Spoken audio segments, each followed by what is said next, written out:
Hi అండి, welcome back to my channel Yadadri అమ్మాయి. ఈరోజు ఆదివారం అమావాస్య. నేను మార్నింగ్ ఏ విధంగా పూజ చేశానో మీరు చూశారు కదా. అదే రోజు మనకు ఈ దిష్టి గుమ్మడికాయ అనేది ఇంటికి చాలామంది కట్టుకుంటారండి.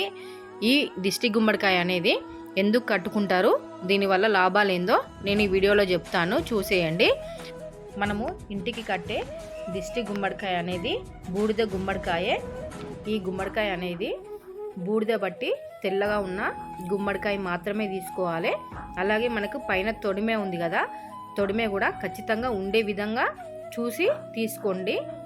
బూడిద గుమ్మడికాయని ఎప్పుడు కానీ నీళ్ళతో కడగకూడదు. ఇలా గుమ్మడికాయ ఒకరోజు ముందే తెచ్చుకొని నైట్ మన ఇంట్లో నిద్ర చేయాలి.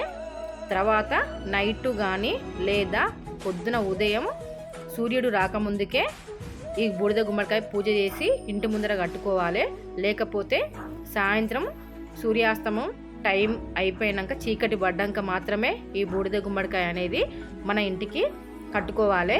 ముందుగా ఈ బూడిద గుమ్మడికాయకి ఈ విధంగా పసుపు మొత్తము మంచిగా రుద్దుకోవాలి.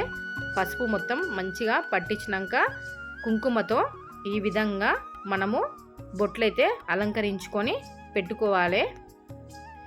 ఈ ప్రాసెస్ అంతా కూడా మనము సాయంత్రము స్నానం చేసినాక దేవుడి ముందర పెట్టుకొని దేవుడికి పూజ చేసినాక తర్వాత దేవుడి ముందర పెట్టుకొని ఈ బూడిద గుమ్మడికాయకి ఈ విధంగా మనము పూజ అయితే చేసుకోవాలి.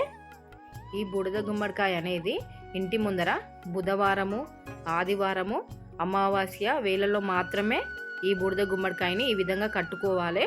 మనకు ఇంటికి దిష్టి ఎక్కువ ఉంటే ఈ బూడిద గుమ్మడికాయ అనేది తొందరగా చెడిపోతుంది.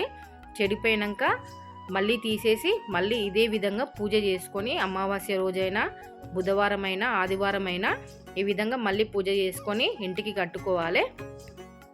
అదేవిధంగా బూడిద గుమ్మడికాయతో ఇలా పచ్చిమిర్చి, నిమ్మకాయ కూడా కట్టుకుంటే మనకు దిష్టి అనేది తొందరగా తగలదండి.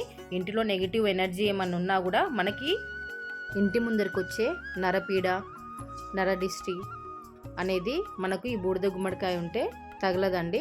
అదేవిధంగా అమావాస్య రోజు ఈ విధంగా కొట్టే గుమ్మడికాయ కూడా మనము ఇంటి ముందర కొట్టుకుంటే చాలా మంచిదండి. మనకు ఆ కొట్టే గుమ్మడికాయ కూడా ఈ విధంగా పసుపు రాసుకొని బొట్లు పెట్టుకొని మంచిగా అలంకరించుకోవాలి.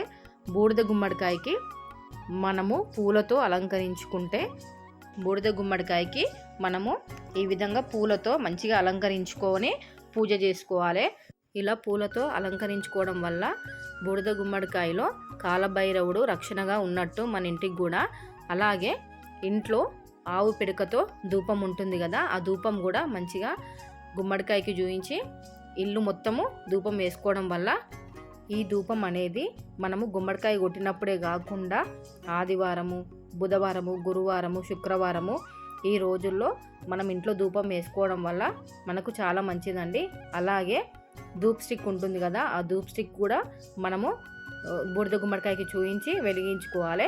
అలాగే బెల్లంని నైవేద్యంగా గుమ్మడికాయకి పెట్టుకొని 2 అగరవని మనకు దీపాంతలు ఉంటాయి కదా, ఆ దీపాంతలలో రాళ్ళ ఉప్పు ఉంటుంది కదా, రాళ్ళ ఉప్పు కంచుడు 2 కంచులు తీసుకొని కింది కంచుల్లో మనకు ఈ రాళ్ళ ఉప్పు వేసుకొని అందులో కొంచెం పసుపు, కుంకుమ వేసుకొని మళ్ళీ ఇంకో కంచుల్లో ఆవు నెయ్యి ఉంటుంది కదా, ఈ ఆవు నెయ్యితో ఇలా దీపం పెట్టుకొని కడపకు పూజ చేసుకోవడం వల్ల మనకు లక్ష్మీ అమ్మవారు ఇంట్లో కొలువు తీరుతుంది. ఇలా మంచిగా అమ్మవారికి మొక్కుకొని మనస్ఫూర్తిగా అమ్మవారికి కట్టుకొని ఈ విధంగా బూడిద గుమ్మడికాయని కట్టుకొని అదేవిధంగా కడపకు కూడా ఈ విధంగా 6 గంటల నుంచి 9 గంటల వరకు మనకి ఈ దీపాలు ఇంటి బయట వెలగాలండి.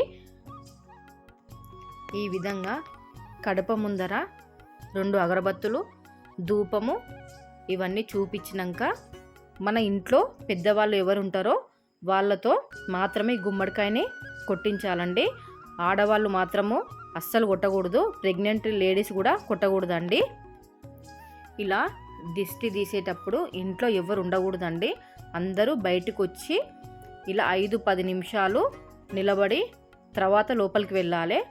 మంచిగా ఇలా దిష్టి తీసినాక కొబ్బరికాయ కొట్టుకొని ఒక సైడు కుంకుమ, ఒక సైడు పసుపు వేసుకొని మనకు కడపకు అటొకటి ఇటొకటి పెట్టుకొని నైట్ మొత్తము ఈ గుమ్మడికాయ కొట్టుకున్నాక నైట్ మొత్తము అలానే వదిలేయాలండి. మార్నింగ్ లేవగానే ఒక కవర్లో తీసుకొని పారే నీళ్ళల్లో లేకపోతే నదిలోనే మీ దగ్గరలో ఉన్న వాటర్లో అయితే వేసుకోవాలి. తొక్కే ప్లేస్లలో అస్సలు వేయకూడదు, లేకపోతే చెట్లల్లో పచ్చని చెట్లల్లో కానీ వెయ్యాలి. ఓకేనా? నా వీడియో కనుక నచ్చినట్టయితే ప్లీజ్ లైక్, షేర్, సబ్స్క్రైబ్ అయితే చేసుకోండి.